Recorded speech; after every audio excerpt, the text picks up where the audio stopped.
Você já parou para pensar que a matemática também serve para comunicar, para transmitir informações? Na verdade, a matemática também é uma linguagem. É uma forma que o ser humano encontrou para expressar dados e quantidades e tantas outras coisas. E é sobre isso que nós vamos falar aqui hoje, em Matemática na Comunicação. É comum associar a matemática apenas a números, fórmulas e equações. Mas hoje nós vamos mostrar um outro aspecto da matemática. A matemática como um modo de comunicar ideias e informações. E é por isso que nós estamos aqui nesse estúdio de TV. Eu vou chamar aqui a professora Cássia para discutir a matemática, a linguagem da matemática e os meios de comunicação. Tudo bem? Tudo jóia. Seria muito complicado a vida sem a matemática. Eu sei que as pessoas não pensam isso, mas acredite, é o que nós vamos provar aqui. Com certeza, a matemática tem uma linguagem própria e essa linguagem tem uma importância muito grande. E apesar das pessoas considerarem que a linguagem da matemática é muito complicada, nós vamos mostrar aqui, sem essa linguagem, as coisas ficariam ainda muito mais complicadas. Estamos aqui na redação de um telejornal. O jornalismo é uma forma de comunicação social.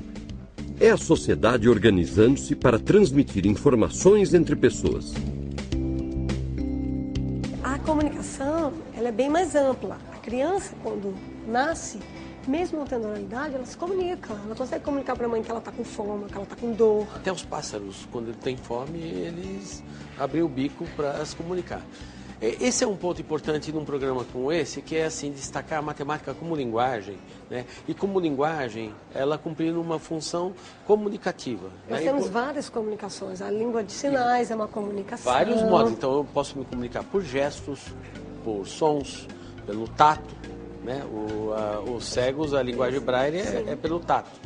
Né? Então, há sistemas de códigos que possibilitam a gente poder interpretar uma informação ou transmitir essa informação. Então, por exemplo, as pessoas elas não têm tido muita atenção sobre esse aspecto da matemática como linguagem, mas muitas delas entendem perfeitamente as placas de trânsito. Os símbolos matemáticos também transmitem informação, em geral de modo mais rápido e econômico. Por exemplo, há dois meios de representar essa conta: 345.978 vezes 23.275. À esquerda, temos a representação por extenso da conta. Ela usa 92 símbolos, sendo que cada símbolo é uma letrinha. À direita, temos a representação matemática, que usa algarismos. Apenas 12 símbolos foram usados. Esses símbolos matemáticos, diferentemente do que muita gente pensa, olha, é muito símbolo, é muito código, e a gente pode é muito trazer complicado. esses símbolos do dia para a matemática de sala de aula. Para melhor compreensão dessa função comunicativa do código matemático, exatamente. Esse aspecto da matemática como linguagem, ele aparece e muitas vezes o aluno tem que ter consciência sobre isso. Vamos pensar nos tipos de códigos matemáticos que aparecem no ensino fundamental, né? Você tem os símbolos numéricos, os símbolos de operações, os símbolos relacionais, tudo isso é para comunicar ideias. Né? De forma sintética. De forma sintética. Seria pior se fosse como na época do Descartes, por exemplo, no século XVI, século XVII. Tudo era escrito. Por extenso no mais puro latim. Dificultava essa comunicação. Não é que dificultava, para a época era um avanço. Se tornava muito extenso as demonstrações. Antes da linguagem matemática ter sido criada, é que as coisas eram um pouco mais complicadas, era muito mais penoso você comunicar uma informação. Consegue imaginar uma multiplicação feita com algarismos romanos? Nossa! É uma loucura, ou seja, os algarismos romanos, embora comunicassem bem ideias numéricas, eles não eram muito bons para serem operados. Os algarismos indo-arábicos é que facilitaram, tá? Tornaram tecnicamente mais viável. E essa comunicação se tornou mais eficaz, que é um dos objetivos dessa linguagem matemática. Vou te contar uma curiosidade, né? Muitos alunos, principalmente do 5º, do 6º, do 7º ano, eles acham assim, nossa, arrancam os cabelos, agora apareceu raiz quadrada. Então aquele símbolo de raiz quadrada, ele assusta, né? Sim. Muitas vezes quando você quer passar a ideia de que alguma coisa é complicada, você coloca um personagem com cara de Einstein e símbolos de raiz quadrada num quadro negro, né? Verdade? Sim. Mas olha só que interessante, o símbolo da raiz quadrada, ele é uma derivação da inicial da palavra raiz, só que escrito em caracteres góticos. Então, de uma escrita rápida daquele R, sai aquele símbolo da raiz quadrada. Quer dizer, quando você desmistifica o peso do símbolo, ele passa a ser muito mais interessante, mais significativo, e aí a gente tira os fantasmas da matemática, que matemática e fantasmagoria não tem nada a ver. Com certeza. Até o século XV, os livros eram copiados à mão, um a um, mas as pessoas tinham letras diferentes. Por isso, os aspectos dos números variavam. Foi só a partir da invenção da imprensa que os símbolos numéricos adquiriram um formato mais estável, que é o que conhecemos hoje em dia. Na maioria dos países, o formato dos números em qualquer computador ou calculadora é o mesmo. Contudo, ainda nos dias de hoje, é possível expressar o mesmo número de maneiras diferentes. Ainda hoje, as ideias numéricas ganham aspectos distintos dependendo das circunstâncias, como neste caso, que é o do número 5. No mundo todo, os numerais, como as línguas, mudam conforme o lugar em que se está. 1, 2, 3, 4, 5, 6, 7, 8, 9, 10. 1, 2, 3, 4, 5, 6, 7, 8, 9, 10. 1, 2, 3, 4, 5, 6, 7, 8, 9, 10. 1, 2, 3, 4, 5, 6, 7, 8, 9, 10. 1, 2, 3, 4, 5, 6, 7, 8, 9, 10. Você sabe por que o símbolo de menos é um tracinho? Antes do surgimento dos símbolos operacionais, os textos de matemática eram escritos por extenso. Eles seguiam a língua em que se escrevia a maioria dos livros, o latim, que se expandiu pelo mundo durante o Império Romano. Para expressar 7 menos 2, se escrevia por extenso e em algarismos romanos. Os livros eram copiados. O copista, que via aparecer a palavra minus, muitas vezes deve ter resolvido abreviar, escrevendo um M. Mas para lembrar que se tratava de uma abreviação, fazia uma marquinha, um traço. Tempos depois, o livro que tinha o M abreviado era copiado por outra pessoa, que ao abreviar a abreviação, tirou o M, deixando só o tracinho. O sinal de mais tem uma história parecida.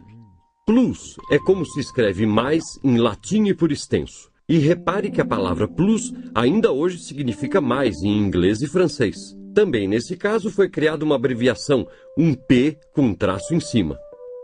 Mas há uma outra versão. Em vez de escrever a palavra latina plus, alguns escribas escreviam et, que equivale à nossa conjunção e, como em 325. Da escrita rápida e descuidada do T, de et, surgiu o nosso sinal de mais. E as curiosidades não param por aí. Os egípcios, por exemplo, eram muito práticos. Para simbolizar o mais, eles usavam 2 pezinhos andando para frente. Para simbolizar o menos, usavam 2 pezinhos andando para trás. Uma das coisas que desperta curiosidade no uso que a mídia faz das representações numéricas é como expressar números muito grandes, como a população de países como Índia, China. O próprio Brasil. Então nós estamos falando de números da ordem dos... Milhões. Bilhões. Exatamente. Presta atenção. Lembra que na imprensa escrita, pelo menos, né, esses números eles têm uma representação multiplicativa. Parece assim, a população da China é 1,2 bilhão. Não é muito ágil. Se você for escrever o número... Escrever por extenso, vai ter uma dificuldade de legibilidade. Agora, você percebe que bilhão, trilhão no máximo, quando se refere ao produto interno bruto de um país. Né? Não é muito usual aparecer sim. Números maiores do que esses, né? Não, pelo menos no dia a dia Não é muito usual mesmo. Exatamente. Mas os meus alunos, quando eu trabalho com esse tipo de número, eles sempre perguntam, e qual é a próxima classe? Essa ideia de próxima classe, quinquilhão, obviamente fica no plano da curiosidade, mas assim, dificilmente a criança vai ter algum contexto de referência em que aquilo faça sentido, né? Conforme o aluno vai se escolarizando, então você pode falar em distâncias astronômicas, né? Você pode falar em quantidade de grãos de areia que tem na Terra. Isso daí chamou a atenção do Arquimedes há 2000 anos atrás, pelo menos. Mas não é muito usual. O usual é esses números grandes aparecerem, por exemplo, para medir a capacidade de produção, número de carros, quantidade de sabonetes, população, etc. As crianças que ainda não construíram a ideia de infinito, né? Obviamente elas querem saber onde acabam os números. E você sabe, curiosidade, essa pergunta foi feita há 100 anos atrás para um menino de 9 anos. O tio dele era um professor de matemática e perguntou, diz aí o maior número possível. E ele falou assim, um Google. Daí veio a palavra Google. E o que era esse, o tio perguntou, o que é esse número tão grande assim? Ele falou, é um 1 seguido de 100 zeros. Tá? Na linguagem exponencial é 10 elevado a 100. Para você ter uma ideia, alguns cientistas já tentaram medir o tamanho do mundo, a quantidade de átomos do sistema, e não chegaram a números maiores do que 10 elevado a 100. Então, o Google, que todo mundo hoje conhece, utiliza, parece que é uma porta sem fim dentro da internet, né? Ele foi inspirado, o nome de Google foi inspirado nesse Google, que é 1 seguido de 100 zeros.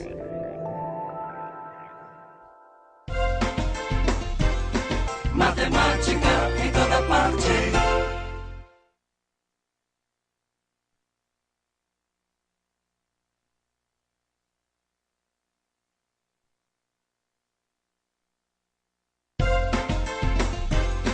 Matemática em toda parte. Para muitos alunos, a matemática é uma ciência esquisita, cheia de palavras esquisitas. Verdadeiros palavrões, como fração, equação. Vamos desvendar alguns segredinhos das palavras matemáticas. Fração. Sabe qual é o segredo de fração? Está aqui, ó. A raiz da palavra fração está na palavra fraco, frágil, fragmento.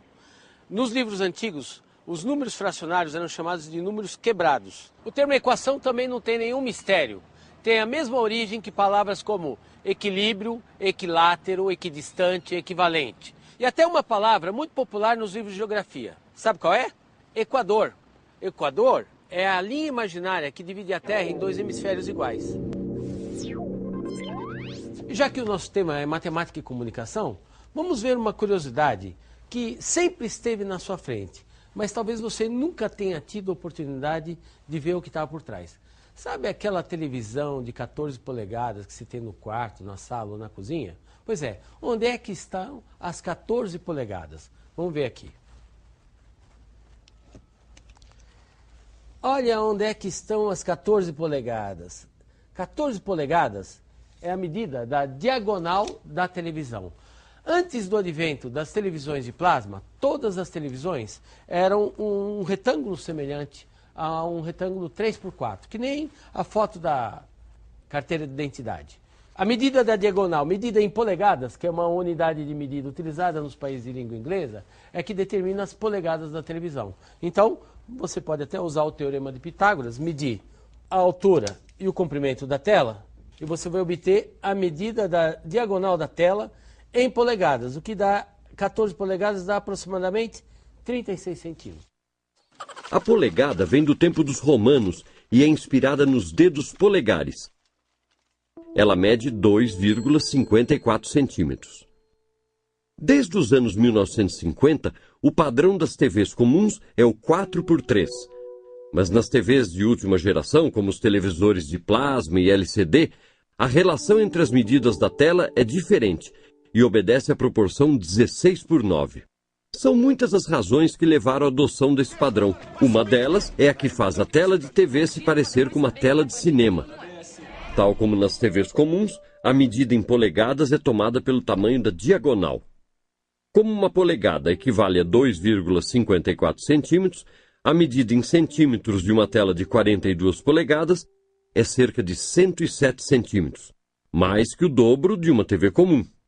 Usando o teorema de Pitágoras, podemos confirmar que as medidas de um televisor de nova geração de 42 polegadas são 93 centímetros por 52 centímetros.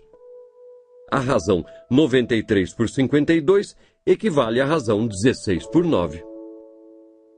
Uma ideia interessante a respeito da linguagem da matemática é chamar a atenção sobre as ideias matemáticas embutidas na formação das palavras. E palavras do dia a dia mesmo. É só colocar o olho ali nos prefixos das palavras e ver o significado daquilo. É muito comum palavras com prefixos bi. Bicampeão, bíceps, bimestre. Bicicleta, binóculo, que muitas vezes as pessoas olham o objeto e ignoram que tem uma composição ali, né? A ideia do 2, ela não está só associada ao prefixo bi. Tem outras palavras que têm a ideia do 2 e não tem o prefixo bi. O que te vem à cabeça? Duelo. Duelo, dueto, dilema, que é um impasse frente a duas possibilidades, né? Explorar os prefixos com as crianças e os adolescentes é muito interessante, né? Então, os alunos... Possibilita um olhar para a matemática dentro de palavras do dia a dia. Então, alguns prefixos são bem comuns e bastante utilizados, né? O tri, relacionado ao 3, tetra, tem até uma embalagem... O Tetra Pak. O Tetra Pak. Penta, hexa. Sobre o hexa é interessante. O cubo, né? Esse é um nome popular da figura tridimensional. Mas, na verdade, o nome científico é o hexaedro. Exatamente. Que tem 6 faces. Isso... Sim. Quando a gente fala desses prefixos que vêm do grego, né, que é o grego ou latim, bi, tri, tetra, quadri, que também significa 4, penta, hexa, hepta, octo e assim por diante. Muito bem. Mas, com o advento da tecnologia, outros prefixos começaram a ficar mais populares aí para medir a capacidade de um computador. Hoje em dia fala-se muito em kbyte, megabyte. Sabe uma curiosidade interessante sobre kbyte e megabyte? Kbyte, obviamente, está significando kilobyte, mas, diferentemente do que muita gente pensa, que é 1000 bytes, não é 1000 bytes. Não, é 1024, porque a gente está trabalhando com um sistema binário.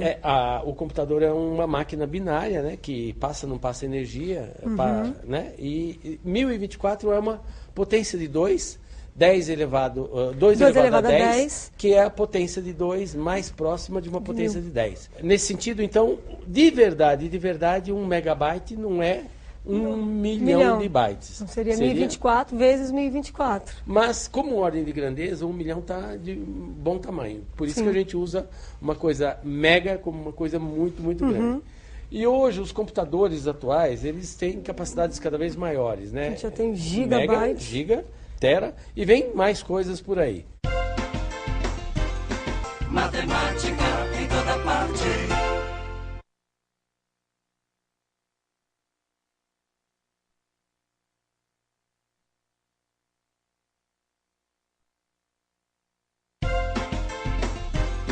Matemática em toda parte.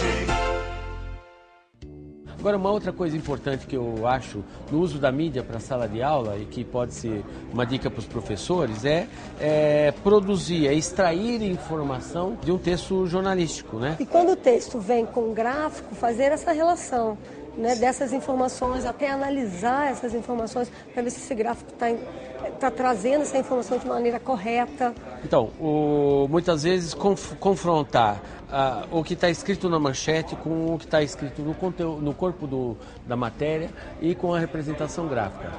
Nem sempre essas coisas estão conversando direitinho entre si. Nem sempre. Tá? Então, a matemática serve também para um olhar crítico, sobre a informação. Para ilustrar uma notícia, um dado ou uma informação, jornais e noticiários televisivos usam representações gráficas e esquemas de natureza matemática. Os jornalistas esportivos, por exemplo, nos jornais diários, usam tabelas para que os leitores possam saber a posição dos times no campeonato. Os cadernos de economia informam seus leitores sobre as cotações das moedas estrangeiras e as tendências das bolsas de valores. Matematicamente falando, as tabelas são representações de funções, mas nem sempre as tabelas são adequadas para uma comunicação rápida e visual.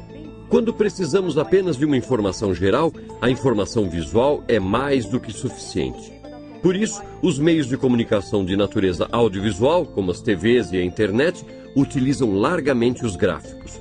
Alguns são mais frequentes, como o gráfico de barras, o de colunas, o gráfico de linhas e o gráfico de pizza ou setores. O gráfico de colunas mostra as alterações de dados em um período de tempo ou ilustra comparações entre itens.